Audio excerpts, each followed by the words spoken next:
O salão estava cheio de gente que um dia fez parte da minha vida, e nenhum deles esperava me ver ali. Eu senti o exato momento em que o ambiente mudou. Foi como aquela sensação que você tem quando entra num quarto e percebe que estavam falando de você um segundo antes. O silêncio que cai de repente, os olhares que se cruzam antes de pousarem em você, a hesitação no ar que pesa mais do que qualquer palavra poderia pesar. Eu atravessei aquela porta com a cabeça erguida, o vestido azul marinho que custou mais do que o meu salário inteiro nos primeiros anos de casamento, e o sorriso sereno de quem já não tem mais nada a provar, mas que sabe exatamente o efeito que está causando. E então eu vi ela, Fernanda, minha ex-cunhada, de pé ao lado da mãe, com aquela expressão de quem viu um fantasma, a taça de espumante parada no meio do caminho entre a mesa e a boca, os olhos arregalados de um jeito que eu nunca tinha visto em anos de convivência com ela. E do outro lado do salão, quando os nossos olhos se encontraram,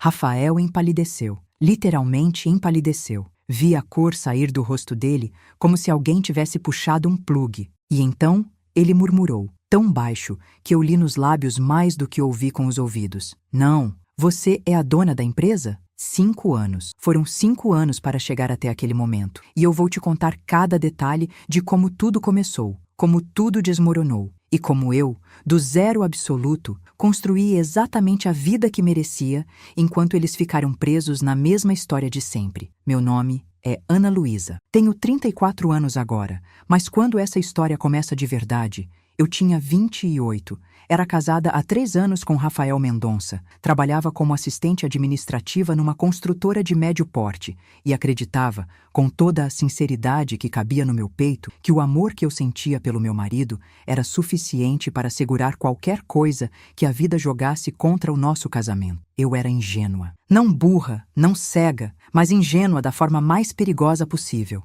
Eu acreditava que as pessoas ao meu redor tinham o mesmo nível de honestidade e boa-fé que eu tentava ter com elas. Essa ingenuidade quase me destruiu. Digo quase porque, como você já vai entender, ela não conseguiu. Mas foi por muito pouco. Rafael era tudo o que eu achava que queria num homem. Trabalhador, carinhoso, presente. Nos primeiros anos de casamento, a gente tinha aquela sintonia que faz o resto do mundo parecer barulho de fundo. A gente se entendia sem precisar falar, ria das mesmas coisas, tinha os mesmos sonhos. Eu não estava construindo uma ilusão.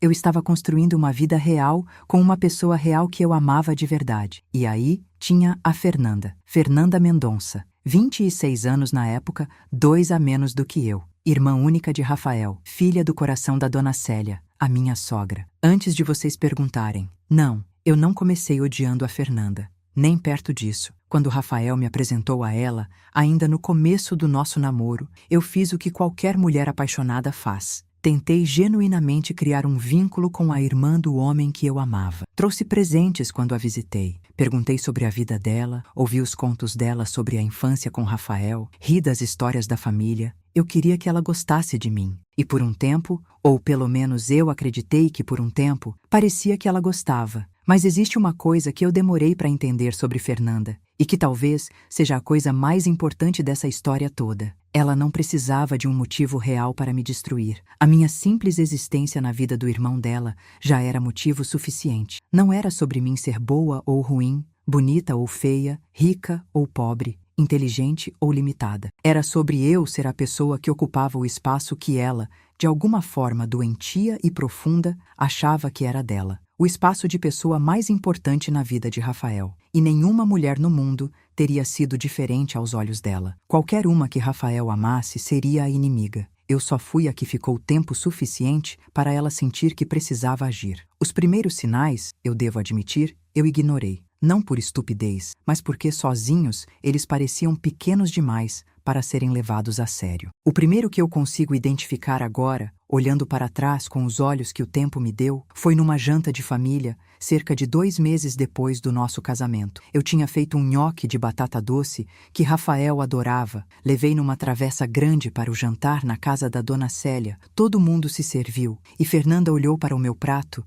e disse com um sorrisinho que eu não soube decifrar na hora. Ah, Ana, que fofo. Você está aprendendo a cozinhar? Rafael sempre amou aquela lasanha que a mãe faz. Pausa. A ex dele, a Camila, fazia uma lasanha que ele falava que era a melhor do mundo. Não que o nhoque não seja bonito, hein? E aí ela virou para o irmão e mudou de assunto como se tivesse dito a coisa mais natural do mundo. Eu engoli aquilo com o nhoque. Falei para mim mesma que ela estava só fazendo conversa, que talvez não tivesse a intenção que eu estava lendo naquelas palavras. Rafael não disse nada, e eu não quis parecer a esposa ciumenta que faz de tudo um drama, então deixei passar. Primeiro erro, não porque deixar passar fosse fraqueza, mas porque o silêncio da minha parte ensinou a Fernanda que aquele tipo de comentário era seguro, que eu não ia reagir. E mulheres como ela prosperam no silêncio dos outros. O segundo sinal veio algumas semanas depois, quando a Fernanda apareceu na nossa casa sem avisar numa tarde de sábado. Rafael e eu tínhamos planejado um dia só para a gente, coisa rara na nossa rotina.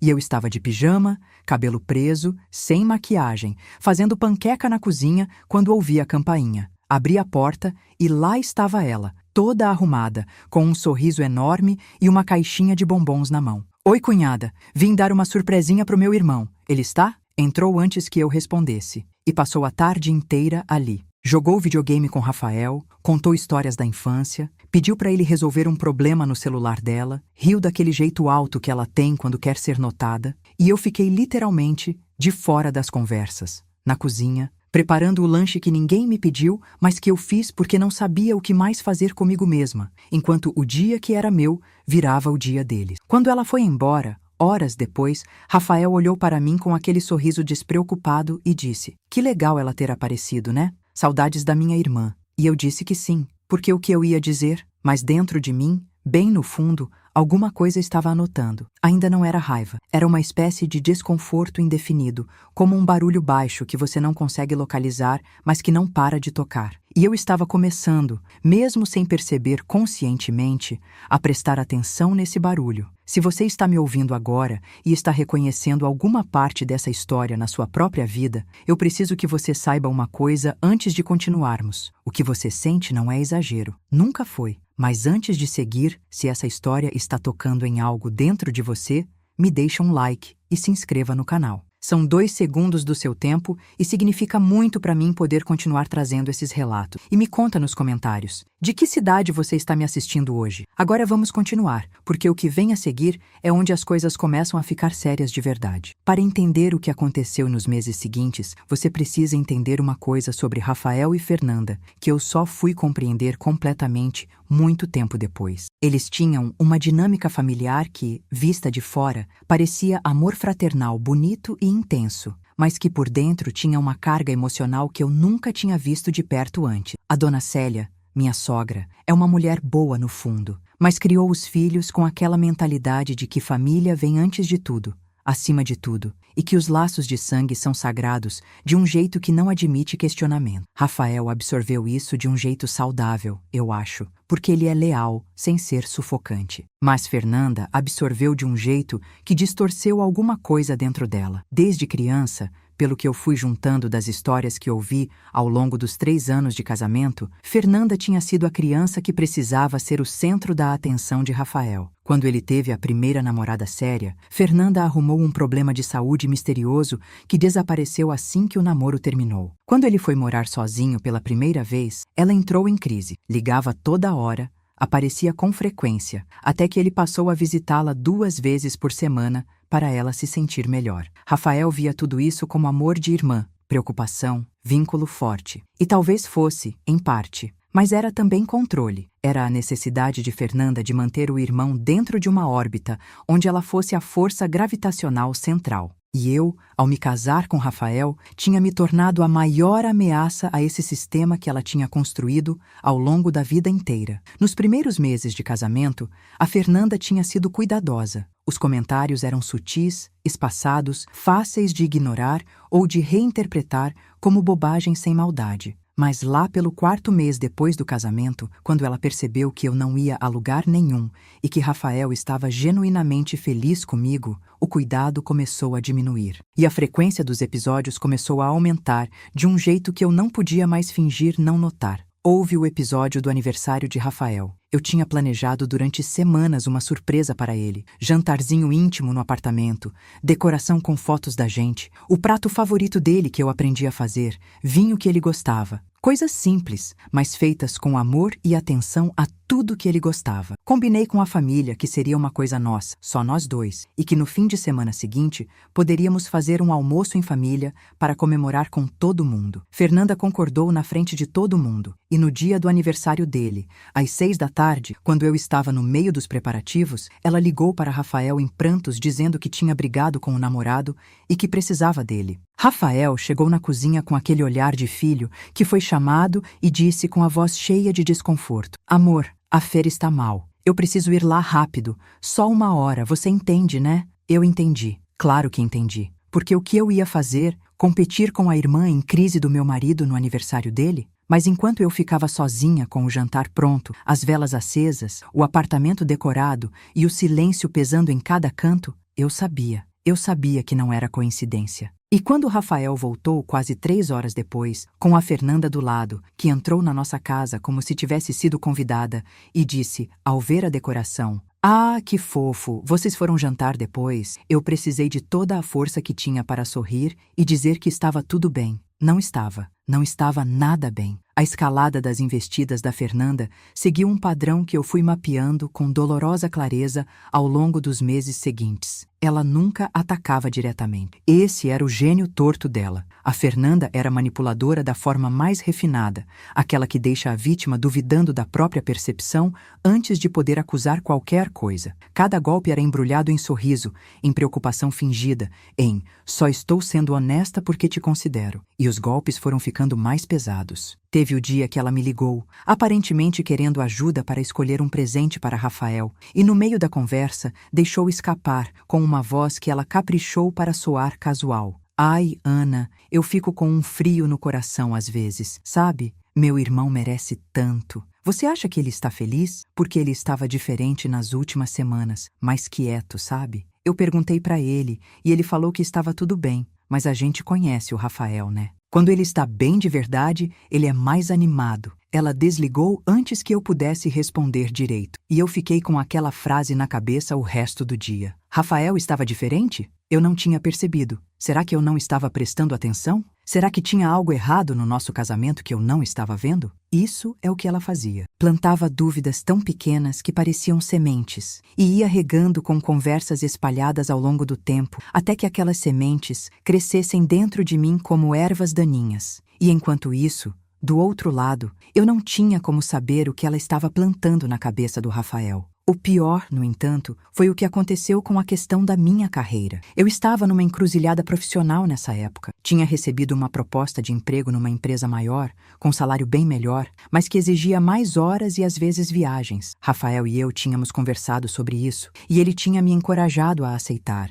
Disse que estava orgulhoso de mim, que a gente ia se adaptar, e eu tinha aceito a proposta. 2 dias depois, a Fernanda jantou com a família, e na frente de todo mundo, incluindo a dona Célia, disse: Nossa, Rafael, você topou deixar a Ana viajando assim? Não fica com aquela insegurança, não? Eu nunca deixaria meu namorado viajar tanto a trabalho. Sei lá, é o tipo de coisa que abre espaço demais para problemas, né? Mas vocês sabem o que é melhor para o casamento de vocês. Ela sorriu para mim quando terminou de falar. Um sorriso leve, quase inocente, como se tivesse acabado de comentar sobre o tempo. Rafael ficou quieto naquela noite. E pela primeira vez, desde que nos casamos, eu senti uma frieza sutil entre a gente que não consegui nomear, mas que era inconfundível. Como se um vidro muito fino tivesse aparecido entre nós, sem que nenhum dos dois colocasse. Foram meses assim. Meses de comentários que sozinhos pareciam nada, mas juntos formavam uma imagem. Meses de Fernanda aparecendo na hora errada, ligando nos momentos errados, dizendo as coisas certas para as pessoas erradas, e meses de eu tentando, com toda a boa fé do mundo, manter a paz, relevar, dar o benefício da dúvida, porque eu amava Rafael. E porque eu ainda acreditava que era possível ter uma relação decente com a irmã dele se eu tentasse com esforço suficiente. O momento de dúvida do Rafael, quando chegou, foi mais devastador do que qualquer coisa que a Fernanda tinha me dito diretamente. Foi uma quinta-feira à noite. Eu cheguei do trabalho depois de um dia longo e Rafael estava sentado na sala com aquele silêncio que eu já reconhecia como o silêncio de quem quer dizer alguma coisa, mas não sabe como começar. Eu me sentei ao lado dele, peguei na mão dele e perguntei o que estava acontecendo. E ele me olhou, com os olhos de quem estava carregando um peso pesado há tempo demais, e disse: Ana, você realmente me ama? Ou você se casou comigo porque era o próximo passo lógico da sua vida? Eu levei uns 3 segundos para conseguir respirar. O que foi que ela te disse? Ele ficou em silêncio. Rafael,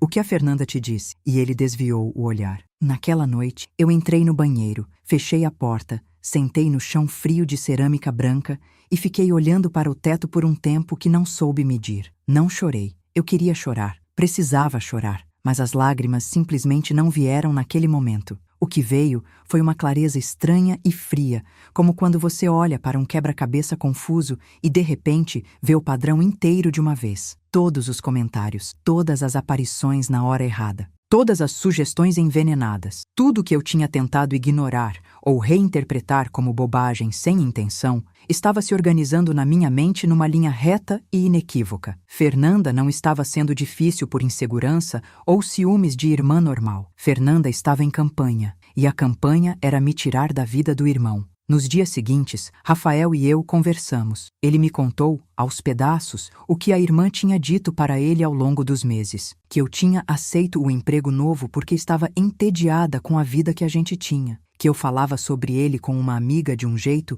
que indicava que eu não estava feliz. Que ela tinha visto uma mensagem no meu celular num dia que ela tinha passado na nossa casa e eu tinha esquecido o telefone na sala, que sugeria que eu estava interessada num colega de trabalho. Essa última eu encarei com a boca aberta. Não havia nenhuma mensagem assim. Nunca houve. Eu nunca tinha dado ao Rafael, nem ao mundo, nenhum motivo para duvidar da minha fidelidade, e a Fernanda simplesmente inventou. Rafael disse que não tinha acreditado completamente, mas que a dúvida ficou, e aquelas palavras dela foram a coisa mais doída que eu já ouvi na vida, porque significava que a semente tinha germinado, que o veneno já estava na corrente sanguínea do nosso casamento. Eu pedi para conversar com a Fernanda. Rafael organizou um encontro na casa da dona Célia, tentando fazer de mediador, e eu fui disposta a ser direta, mas civilizada, a colocar tudo na mesa sem drama, a tentar resolver aquilo como adultas. Mas a Fernanda foi ao encontro armada de uma forma que eu não estava preparada para enfrentar. Ela chegou com olhos marejados antes que eu dissesse uma palavra,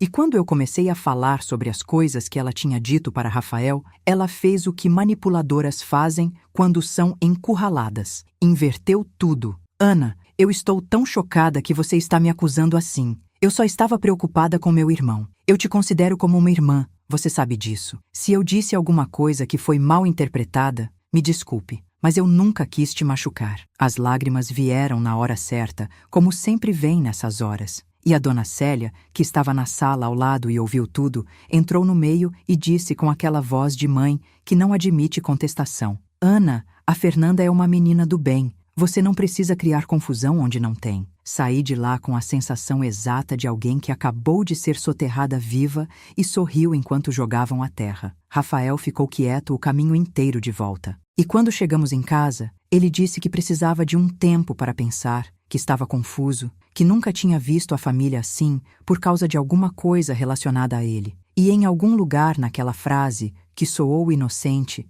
eu ouvi o que ele não disse em voz alta, que a culpa de tudo aquilo, na narrativa que a Fernanda tinha construído dentro da cabeça dele, era minha. O ponto de ruptura não foi dramático do jeito que eu imaginava que seria. Não foi uma briga enorme, não foi uma cena de novela com gritos e portas batendo. Foi silencioso, e talvez por isso tenha sido mais devastador. Foi numa manhã de sábado, 3 semanas depois daquele confronto na casa da sogra, quando eu acordei cedo e encontrei Rafael na cozinha com o celular na mão e uma expressão que eu nunca tinha visto no rosto dele antes. Quando ele me viu, ele desviou o olhar rápido demais. E eu sentei à mesa e perguntei, com uma calma que me surpreendeu: "O que foi agora?" E ele deslizou o celular pela mesa até mim. Era uma conversa no WhatsApp entre ele e a Fernanda. E no meio da conversa, havia uma captura de tela de uma outra conversa, que a Fernanda dizia ter recebido de uma amiga em comum, de uma suposta troca de mensagens entre mim e um homem. As mensagens eram claramente falsas para qualquer um que me conhecesse bem.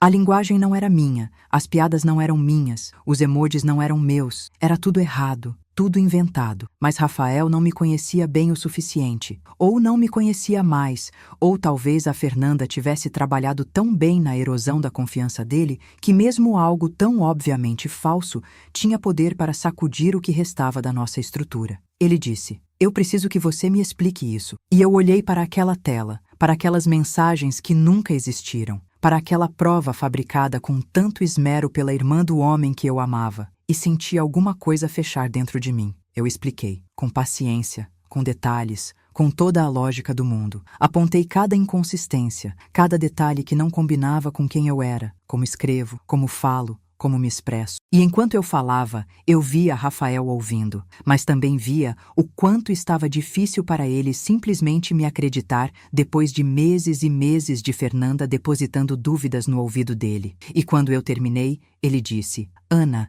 eu quero acreditar em você, mas eu não sei mais no que acreditar. E essas palavras, tão honestas e tão devastadoras ao mesmo tempo, foram o som do nosso casamento quebrando. Nos dias seguintes, eu fiz algo que ninguém esperava de mim. Eu parei de lutar. Não por fraqueza, por uma decisão muito consciente, muito doída e muito necessária. Eu percebi que não havia batalha possível dentro de um casamento onde um dos dois já não conseguia mais me ver sem o filtro que outra pessoa colocou sobre os olhos dele. Enquanto Rafael tivesse a Fernanda nos ouvidos e na cabeça, eu estava lutando contra uma corrente impossível. E eu não ia passar o resto da minha vida provando minha própria inocência para o homem que deveria me conhecer melhor do que ninguém no mundo. Eu encontrei provas da manipulação da Fernanda por um caminho que eu não esperava. Numa tarde, uma amiga minha chamada Patrícia, que trabalhava no mesmo setor que o namorado da Fernanda na época, me ligou com uma informação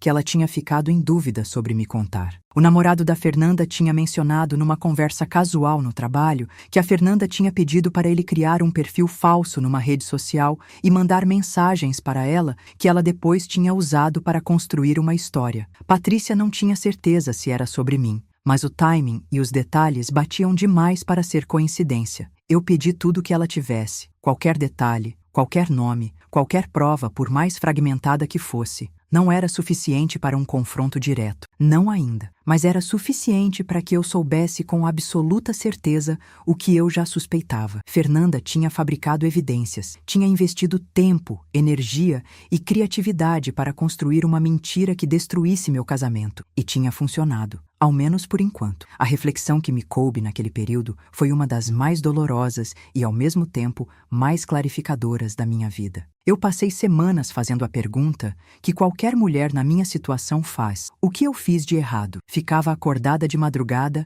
repassando cada escolha, cada palavra, cada momento em que eu poderia ter agido diferente. Tentei entender se tinha havido um ponto onde eu poderia ter evitado que chegasse até ali. E a resposta que chegou, com o tempo, foi simultaneamente libertadora e amarga. Eu não tinha feito nada de errado. Eu tinha tentado. Tinha dado espaço, tinha sido gentil, tinha relevado, tinha confrontado quando precisou, tinha sido honesta, tinha amado de verdade. O problema nunca fui eu. O problema era uma mulher que precisava tanto do controle sobre o irmão que estava disposta a destruir outra pessoa para mantê-lo. E um homem que, por amor à irmã, e por uma espécie de cegueira emocional com as pessoas que considerava família, deixou isso acontecer. Ryan. O divórcio foi pedido por Rafael numa tarde de terça-feira. Ele chegou em casa, sentou na nossa sala e, com a voz de quem está anunciando uma derrota que ele mesmo não queria dizer, falou que achava que a gente precisava se separar, que o casamento tinha chegado num ponto onde a desconfiança era grande demais para ele conseguir seguir, que ele me amava, mas que o amor não estava sendo suficiente para superar tudo aquilo. Eu ouvi cada palavra sem interrompê-lo. Quando ele terminou, eu fiz uma coisa que eu sei que ele não esperava. Eu concordei, não chorei, não implorei, não expliquei de novo, não tentei convencê-lo mais uma vez. Olhei para ele nos olhos, para o homem que eu tinha escolhido casar, para o homem que eu tinha amado completamente e com quem tinha construído anos de vida real, e disse: tudo bem, Rafael, se é isso que você quer, eu assino. E assinei. Dentro de algumas semanas, os papéis estavam prontos, assinados e protocolados. Eu peguei o que era meu, deixei o que era dele, dei à nossa casa um último olhar da porta e saí. A Fernanda nunca soube que eu tinha ouvido sobre a farsa que ela armou. Eu guardei essa informação com cuidado, sem saber ainda para o que ia usar, mas sabendo instintivamente que ela era importante demais para ser desperdiçada numa briga que não ia me levar a lugar nenhum. Eu não ia confrontá-la ali, Não ia tentar convencer Rafael mais uma vez, não ia fazer drama na frente da família. Eu ia desaparecer. E ia usar o desaparecimento como o começo de algo que eles nunca imaginaram que eu era capaz de construir. Nos primeiros meses depois do divórcio, eu vou ser completamente honesta. Foi horrível. Não da forma dramática de cenas de filmes, mas do jeito silencioso e desumanizador em que a solidão real funciona. Eu voltei para um quarto alugado num apartamento compartilhado. Eu que tinha tido uma casa própria, uma cama de casal, uma vida organizada. Comia macarrão cozido por semanas, porque meu orçamento era apertado e porque às vezes simplesmente não tinha energia para cozinhar direito. Passava noites sem dormir não por choro, mas por um tipo de fiação cruzada na cabeça que não sabia como desligar. Houve um domingo em particular, 3 meses depois de sair de casa, em que eu fiquei a tarde inteira olhando para a parede do meu quarto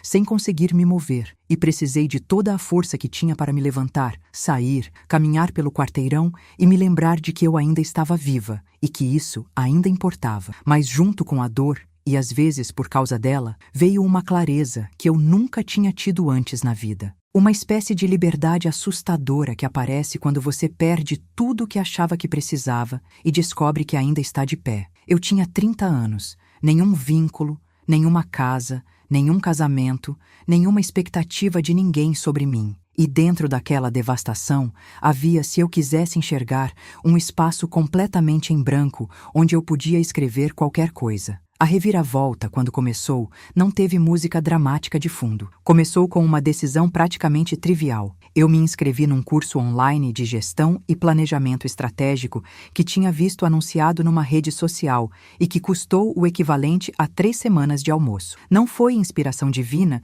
nem visão do futuro. Foi uma noite de insônia, um cartão de crédito e uma vontade vaga de fazer alguma coisa útil com o tempo que eu tinha na mão. Mas esse curso me apresentou a uma área que eu nunca tinha explorado de verdade. E mais do que isso, me apresentou a uma versão de mim mesma que eu nunca tinha visto. Alguém que entendia de negócios, que via sistemas onde outros viam caos, que conseguia montar estruturas do zero com uma facilidade que me surpreendia até a mim. Eu parei de me identificar como a esposa abandonada e comecei a me identificar como alguém que estava construindo alguma coisa. E essa mudança, pequena na aparência, foi a diferença entre sobreviver e crescer. Nos 2 anos seguintes, trabalhei na construtora de dia e estudei de noite. Fiz mais cursos, li tudo o que encontrava sobre gestão, logística, planejamento de obras e infraestrutura. Economizei cada centavo que pude. Fiz networking da forma mais direta possível, aparecendo, conversando, sendo útil, entregando mais do que prometia. E então, com uma sócia que conheci num desses eventos, uma mulher incrível chamada Débora, que tinha experiência em engenharia civil e a mesma fome que eu, abrimos uma pequena empresa de consultoria em gestão de obras. Capital inicial ridículo, escritório emprestado, 2 clientes que conseguimos por indicação e uma determinação que eu nunca soube que tinha antes de perder tudo que achava que me segurava no lugar. A empresa cresceu devagar no primeiro ano, mais rápido no segundo, e no terceiro ano éramos as consultoras mais pedidas numa região que concentrava alguns dos maiores projetos de infraestrutura do estado. Contratamos equipe, abrimos escritório próprio, entramos em licitações que antes nem pensávamos em tentar. E no 5º ano, quando a Débora optou por seguir um caminho diferente e sair da sociedade, eu comprei a parte dela e assumi a empresa inteira com meu nome na porta. Ana Luísa Gestão e Infraestrutura. Uma empresa de verdade, com 23 funcionários, carteira de clientes consolidada e um faturamento que eu não vou citar aqui, porque os números não são o ponto desta história. O ponto é o que aquela empresa representava. Cada noite sem dormir, cada semana de macarrão, cada lágrima que eu engoli no chão do banheiro de um quarto alugado, cada vez que a Fernanda me chamou de insuficiente com o sorrisinho dela. Mas voltemos para aquela noite. O aniversário da Dona Célia. Eu não fui por acaso. Quero deixar isso muito claro. Eu recebi um convite. Sim, um convite real, formal, enviado pelo escritório de eventos que a família tinha contratado, que chegou para mim porque Dona Célia, apesar de tudo, tinha insistido em me incluir na lista. A minha sogra e eu nunca perdemos completamente o contato ao longo dos 5 anos. Ela me mandava mensagem no meu aniversário, eu mandava no dela. Nunca foi uma amizade próxima, mas havia entre a gente um fio de respeito e de afeto genuíno que nem o divórcio, nem a pressão da filha tinham conseguido cortar. Quando o convite chegou, com uma nota manuscrita dela dizendo: "Você sempre foi família para mim, Ana", eu fiquei com o papel na mão por um longo tempo. Eu poderia não ter ido. Seria mais fácil não ter ido. Mas havia uma parte de mim que sabia que era hora. Não de vingança, que é uma palavra pequena e feia para o que eu sentia. Era hora de encerramento. Era hora de que as pessoas que tinham testemunhado o capítulo mais doloroso da minha vida também testemunhassem o que veio depois. Era hora de que Rafael e principalmente Fernanda vissem quem eu tinha me tornado enquanto eles ficaram presos no drama que ela mesma tinha criado. Então eu fui e eu me preparei. Não de forma calculada como num filme de suspense, mas de forma consciente. Escolhi o vestido certo, confirmei minha presença com antecedência para que Dona Célia soubesse que eu estava chegando e avisei uma amiga comum que poderia aparecer por lá, para que a informação circulasse com a descrição certa. Não era uma armadilha, era um palco, e eu simplesmente ia aparecer nele no momento certo. O que eu não sabia, e que descobri só naquela noite, era que a empresa de Rafael tinha sido contratada nos últimos meses para um projeto grande de reforma de um galpão industrial, e a empresa que havia contratado eles era a minha. Não diretamente, porque a contratação tinha passado por um processo de licitação normal, gerenciado pela minha equipe, e meu nome não tinha aparecido de forma destacada nos documentos porque eu estava num período em que tinha delegado muito da operação para focar numa expansão nova. Mas lá estava o fato. Tremendo e irônico. Por meses, Rafael e a empresa dele tinham trabalhado numa obra que eu estava pagando, sem saber. Quando eu entrei naquele salão, de vestido azul marinho, com a postura de quem chegou para ficar, e vi os olhares virarem para mim um por um, eu respirei fundo e sorri. Não o sorriso que aprendi a dar quando queria evitar conflito. O sorriso de quem está exatamente onde escolheu estar. Fernanda ficou petrificada ao lado da mãe, a taça parada no ar, os olhos arregalados. Dona Célia veio ao meu encontro com os braços abertos e um calor que me pegou desprevenida. E então, do outro lado do salão, Rafael me viu. Eu o vi processar minha presença em tempo real, como se o cérebro dele precisasse de alguns segundos extras para montar as peças. E então alguém ao lado dele, um colega ou sócio, disse alguma coisa que eu não ouvi, mas que claramente continha o nome da minha empresa. E vi o exato momento em que a ficha caiu. Vi Rafael olhar para mim com os olhos de quem está resolvendo um cálculo impossível, e vi a cor deixar o rosto dele completamente quando ele murmurou com uma voz que chegou até mim, como se o salão inteiro tivesse ficado mudo naquele segundo. "Não, você é a dona da empresa?" E eu sorri para ele, com toda a calma do mundo. Oscar Hensim. O que aconteceu nos minutos seguintes àquela revelação foi uma daquelas cenas que parecem irreais quando você está no meio delas, mas que você vai revisitar na memória por anos porque cada detalhe ficou gravado com uma nitidez estranha. Rafael deu um passo em minha direção e parou, como se não soubesse se tinha o direito de se aproximar. Fernanda, que tinha ficado parada como uma estátua do outro lado do salão, começou a se mover em minha direção com aquele jeito dela, rápido e assertivo, claramente querendo chegar até mim antes que Rafael chegasse e controlar o que eu ia dizer. Mas Dona Célia estava ao meu lado e simplesmente se colocou, com a naturalidade de uma mulher que sabe o que está fazendo, entre a filha e mim. Eu cumprimentei as pessoas ao redor com a tranquilidade genuína de quem não tem nada a provar e nada a temer. Abracei a Dona Célia com carinho real. Conversei com primas e tios que me olhavam com uma mistura de surpresa e curiosidade que eu entendia completamente. E quando Rafael finalmente chegou ao meu alcance, com os olhos cheios de perguntas e algo que eu só posso descrever como vergonha, eu o olhei nos olhos da mesma forma que olhava 5 anos antes, mas com uma distância serena que não era frieza. Era simplesmente a distância que o tempo e a vida constroem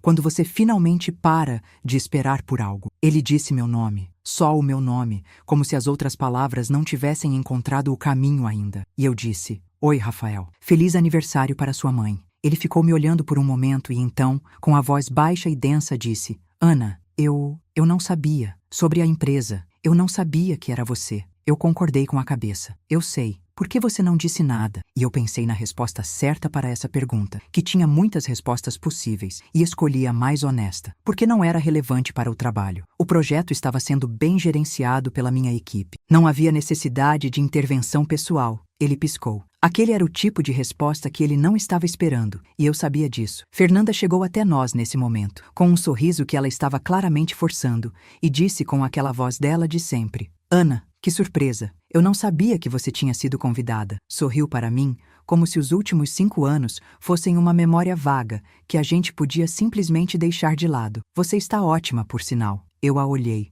Não com raiva, porque eu tinha trabalhado muito nos últimos anos para não guardar raiva de ninguém, mas com uma clareza completa e sem apologias. E disse tranquilamente, na frente do irmão dela: Fernanda, você fabricou evidências para destruir meu casamento. Eu sei disso, você sabe disso. E o Túlio, seu ex-namorado, também sabe disso. O silêncio que caiu foi diferente de todos os outros silêncios. Era o silêncio de uma sala onde a verdade acabou de entrar sem pedir licença. O rosto de Fernanda passou por 3 expressões em rápida sucessão. Incredulidade, que o sorriso falso não conseguiu sustentar, e depois algo que só posso chamar de pavor, e então uma tentativa de recuperar o controle com uma risada nervosa. Ana, eu não sei do que você está falando.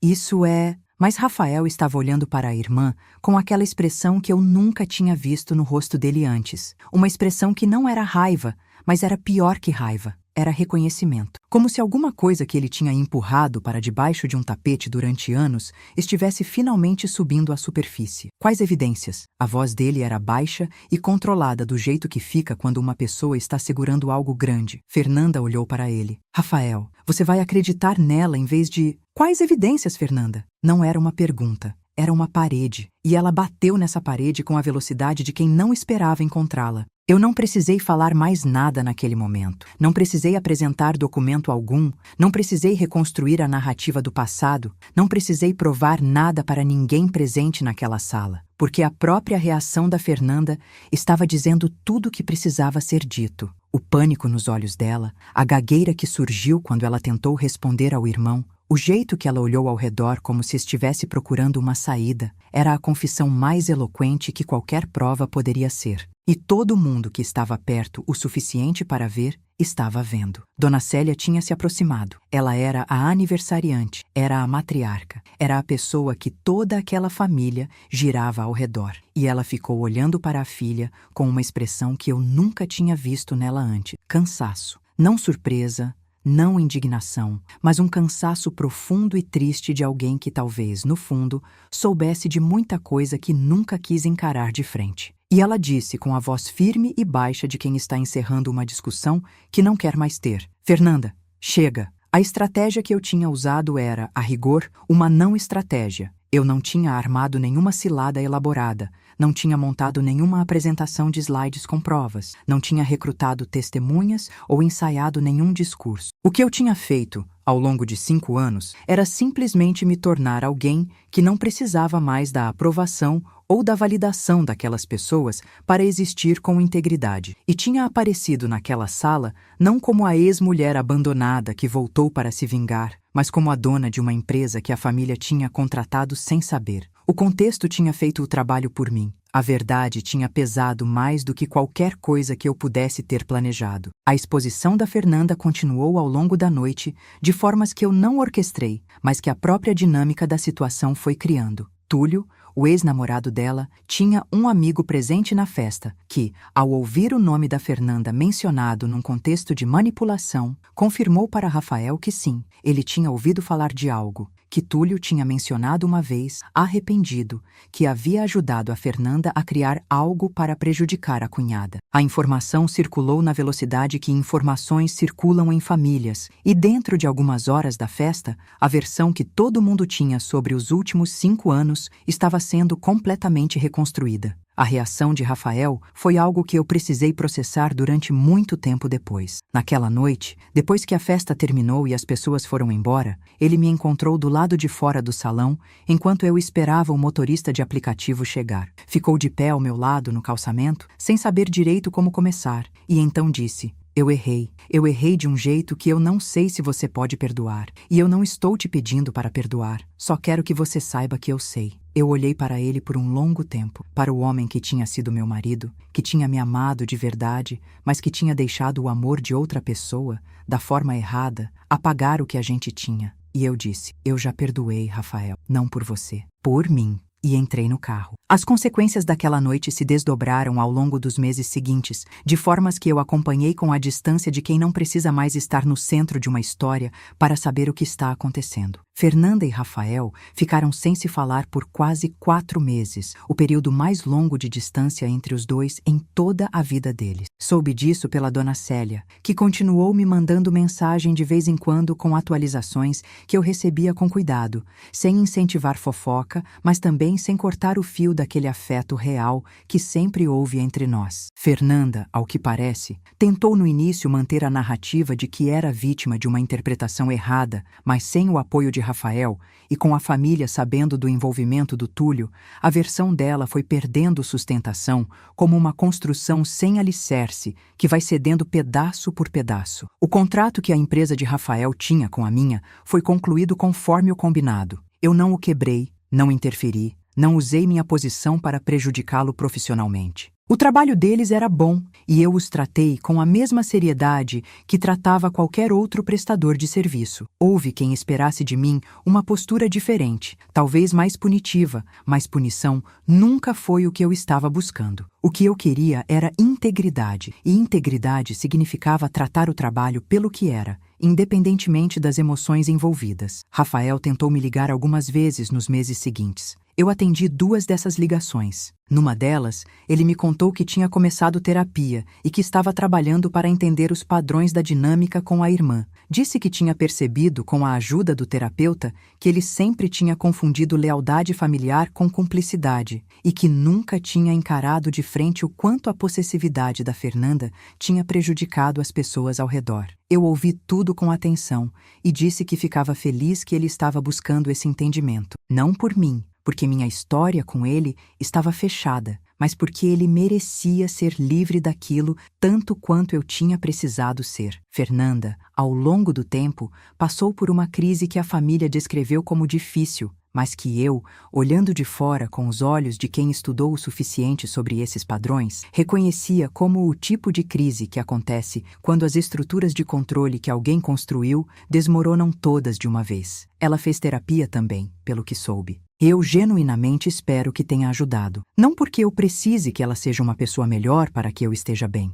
mas porque ninguém que vive daquele jeito, construindo a própria existência sobre o controle e a manipulação de outras pessoas, está realmente vivendo. Ela era doente de um jeito que não a absolveu de nada, mas que também era real. A empresa cresceu mais no ano seguinte ao aniversário da dona Célia. Contratamos mais gente, fechamos um contrato grande com uma construtora multinacional, abrimos uma filial. Eu continuei estudando, continuei construindo, continuei acordando todo dia com aquela sensação que aprendi a reconhecer como propósito. A sensação de que o que eu faço importa e que eu escolhi fazer. Não por obrigação, não por medo, não para provar nada para ninguém, mas porque é meu. E eu construí do zero. A resolução do conflito, para mim, não foi aquela noite no salão. Foi muito antes, na verdade. A resolução começou no dia em que eu assinei o divórcio sem chorar. Saí daquela casa e decidi que o próximo capítulo da minha vida ia ser escrito por mim, sem a sombra de ninguém. O aniversário da dona Célia foi apenas o momento em que o resto do mundo teve a chance de ver o que eu já sabia, que a mulher que a Fernanda tentou diminuir tinha se tornado exatamente o que ela mais desprezava, a ideia de eu poder ser. Alguém que não precisava da aprovação dela ou da aprovação de ninguém para ser inteira. A transformação que aconteceu em mim nesses 5 anos é difícil de descrever de forma simples, porque não foi linear, não foi bonita o tempo todo e não foi o tipo de jornada que você colocaria num pôster motivacional. Foi trabalho. Foi dor que eu não evitei, mas atravessei. Foi muita noite acordada não chorando o passado, mas planejando o futuro. Foi aprender a confiar na minha própria percepção depois de anos de gaslighting sutil que me fez duvidar do que eu via com os próprios olhos. Foi descobrir que a raiva, quando você não a deixa te consumir, pode ser o combustível mais eficiente que existe. Eu aprendi que há uma diferença enorme entre perdoar e esquecer, Eu perdoei a Fernanda não porque ela merecia o perdão, mas porque carregar aquilo dentro de mim era um peso que me pertencia e que eu decidi largar. Perdoei Rafael não porque o que ele fez foi aceitável, mas porque entendi que ele era um homem limitado por padrões que nunca tinha questionado e que as consequências das suas escolhas foram severas o suficiente sem que eu precisasse acrescentar mais alguma. Mas esquecer? Não. Não no sentido de apagar, não no sentido de agir como se não tivesse acontecido. Aqueles anos, aquela dor, aquela traição fazem parte de quem eu me tornei. E quem eu me tornei é alguém de quem eu tenho orgulho. A mensagem que eu quero deixar para você que está me ouvindo até aqui não é sobre vingança, não é sobre provar nada para ninguém, não é sobre esperar 5 anos para aparecer numa festa e fazer uma cena dramática que vai viralizar. A mensagem é mais simples e mais difícil do que tudo isso. Quando alguém tenta te fazer sentir pequena, a resposta mais poderosa que existe não é o confronto imediato, não é o grito,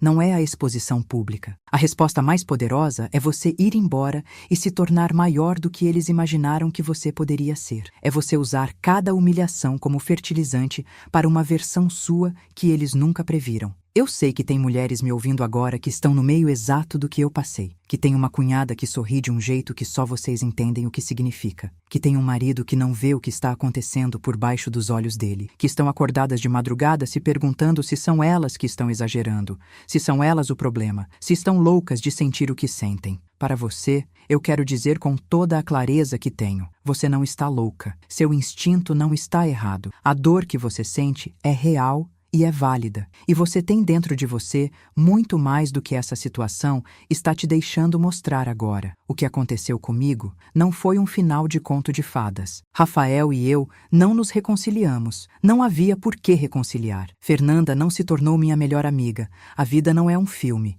Mas eu estou em paz de um jeito que antes do divórcio eu nunca tinha conseguido estar, porque essa paz não depende de ninguém além de mim. Não depende do Rafael me escolher, não depende da Fernanda me reconhecer, não depende da família me validar. Ela existe porque eu a construí, tijolo por tijolo, noite por noite, escolha por escolha. E quando você chegar ao seu momento equivalente àquele salão, ao momento em que as pessoas que subestimaram você vão olhar para o que você se tornou com aquela expressão que combina choque com reconhecimento tardio, eu quero que você esteja vestida com a roupa certa, com o sorriso de quem não precisa de nada deles e com a certeza tranquila de que tudo que você é foi construído apesar deles, não por causa deles. Esse é o tipo de vitória que não envelhece. Esse é o tipo de mulher que você é capaz de ser. Se essa história tocou em alguma coisa dentro de você, se você se reconheceu em algum momento dela, por favor deixa o seu like e se inscreve no canal. São 2 segundos que significam que eu não estou falando sozinha aqui. Me conta nos comentários. Você já passou por algo parecido? O que você faria na minha situação? E se você conhece alguém que está vivendo isso agora, manda esse vídeo para ela. Às vezes a gente precisa ouvir que não está sozinha antes de conseguir dar o próximo passo. Nos vemos no próximo relato. E até lá, cuida de você.